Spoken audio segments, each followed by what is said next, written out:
So after thinking about what Thomas A. Kempis said, I thought that is true. That this is not a curse, this is not some punishment, but in fact really a challenge and something that maybe there's a way that I could overcome this incredible challenge that I'm facing.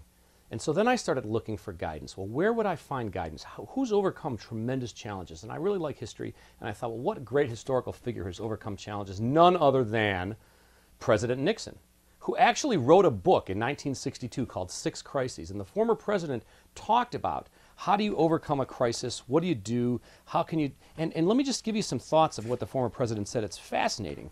He said, confidence in a crisis depends in great part on adequacy of preparation where preparation is possible. Well, boy, that sure is possible in a trial. And we have been working so hard to win and to find information to prove this case. So our ability to prepare has given me more confidence. The ability to work real hard at this, it's really true. Coolness or perhaps serenity in battle is a product of faith. Okay? And faith, a part that which stems from religious heritage and moral training, comes to an individual after he has gone through a necessary period of indecision, of doubt, and soul-searching, and resolves that his cause is right and determines that he must fight the battle to the finish. So in fact, what the former president is talking about is what I was doing. I was not sure. Could I win? I was very despondent. I didn't know what to do. And so that was a period of indecision until I said, you know what? This is a bunch of malarkey. We're going to win. And I got to fight and win. So that's very true. Then he goes on to say, courage is a result of discipline. Any man who claims never to have known fear is either lying or stupid. But by an act of will, he refuses to think of the reasons for fear and so concentrates entirely on winning the battle. Furthermore, talks about we are all tempted to stay on the sidelines in life like a vegetable, to concentrate all of our efforts on living in greater leisure or living longer or leaving a bigger estate. But meeting a crisis involves creativity. It engages all of a man's talents. When he looks back on his life, he has to answer the question, did he live up to his capabilities as fully as he could, or were only part of his capabilities ever called into action? A man who has never lost himself in a cause bigger than himself has missed one of life's mountaintop experiences. Only in losing himself does he find himself, and only then does he discover the latent strengths he never knew he had, and which otherwise may have remained dormant. Well, that is just a fascinating way to look at it. So I resolved after that, you know what? We can win. This case is a bunch of ridiculous allegations. People that did something wrong trying to say that Tony told me to do it. That's why we named this website this. And we've decided to highlight and fight back. People say, Tony, why would you make a video? Why would you put a website up? These prosecutors sure didn't hesitate to have 50 members of the news media at our office when they raided my company.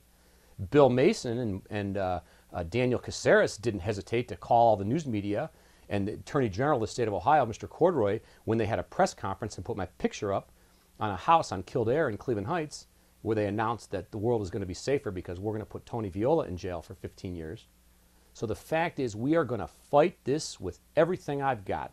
We are going to use all the talents, all the energy, all the creativity. We're going to use humor, okay? We are not going to allow the arrogance of Mark Bennett and Dan Caceres to drive us out of business. We're just not going to do it.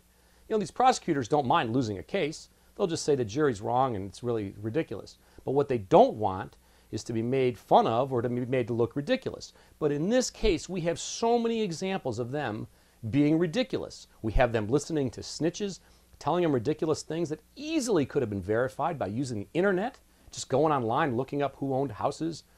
Didn't do it. Didn't do their homework. Okay, so what we're going to do is take these facts that we know to be true, which is that we are a good company, never taken advantage of anybody, never told anybody to scam a subprime bank.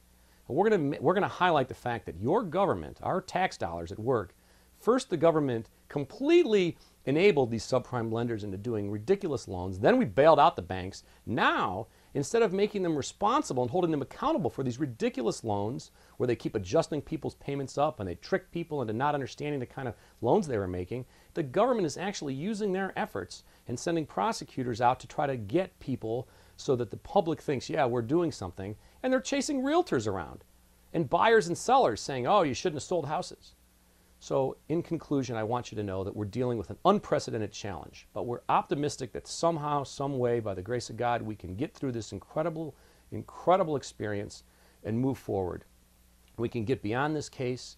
We can rebuild our business. We can rebuild our value proposition for clients and continue to work so hard in doing what we've always dreamed of doing, which is to create jobs in the city of Cleveland, provide economic opportunity for folks, do a good job for clients, give people different choices rather than these big, huge companies that do corporate real estate. I think there's a role for a scrappy and aggressive and a market-savvy company that wants to work hard and do great things for clients. I think people in the real estate business should have a lot of choices. You should have a lot of choices of what companies to use. If you want to sell your home or you want to sell commercial real estate or you want to lease commercial office space, I think you should have choices. And our company is going to do our best to get through this incredible challenge. People ask, Tony, how can I help? A couple things you can think about doing. We are so grateful for the financial contributions of folks. We've had some fundraisers. You can check our website for the next event. You're welcome to come and have come to our happy hour and hang out with us a little bit. You can blog with us. You can email me, Tony, T-O-N-Y, at realtycorpofamerica.com. If you have ideas, if you've been through anything similar, if you have information. People have sent us incredible amounts of information. And Mr. Bennett and Mr. Caceres are going to have to wait till trial, but we have received anonymous letters from government officials. The things we have received in the mail is unbelievable. People have helped us. They know this is a bunch of malarkey. They want to see us win. They know we're fighting. And so if you worked in the subprime lending industry or you know about banks waiving rules and changing their guidelines, anything like that has been very helpful. People have sent us information or emailed us information. If you think I'm wrong or you want to advise me on what you think or how to win or if you've gone through something like this before, anything is welcome. We're very open. We've always been very open, very inclusive, very dynamic in our business. We welcome your blog, your thoughts. If you want to be a guest blogger on our website on TonyViola.com, if you want to talk about real estate, you want to brainstorm about business, you want to talk about technology, we're open to it all. I want you to know we're fighting as best we can. We're doing the best we can to get through this incredible challenge. I want to thank our clients who've stuck with us. Some haven't, I understand, but a lot have. I want to thank our sales team members. As if it wasn't hard enough to make money, now they've got to explain why their boss is in trouble, but they've done it. They've hung in, and a lot of them are sticking through with us, and hopefully this ends in 2010. On behalf of our company and myself, I'd like to extend my deep gratitude for you taking the time to watch this video. Thank you very much for visiting TonyViola.com. Check back often. We're going to continue to put new information up here. And we really are truly grateful for the kindness and generosity of our friends, my family, everyone who's been so helpful to me. Thank you very much. Stay tuned. We will provide you additional information as we can.